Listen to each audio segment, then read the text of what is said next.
మిత్రులారా మీరందరూ గమనించండి, ఒక సెలబ్రిటీని కాపాడడం కోసం తన వెనుకున్నటువంటి నెట్వర్క్ను ఉపయోగించుకొని తన ఎంతో పెద్ద నెట్వర్క్ను ఉపయోగించి ఈరోజు న్యాయ వ్యవస్థని అవమానకరం చేసినటువంటి మంగ్లీ గారిని ఎట్టి పరిస్థితుల్లో వదిలేది లేదు.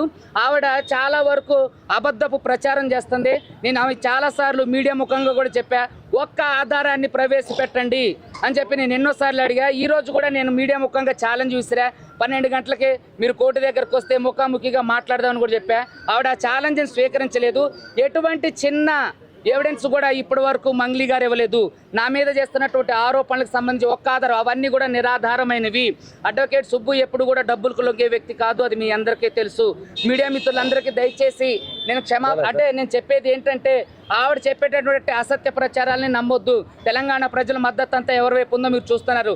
ఎంతోమంది బాధితులు 4-5 రోజుల నుంచి ఇంటికి వెళ్లకుండా, తిండి లేకోకుండా రోడ్డు మీద పస్తులుంటూ మాకు సపోర్ట్ చేస్తూ సహకారాలు అందించడం జరుగుతుంది.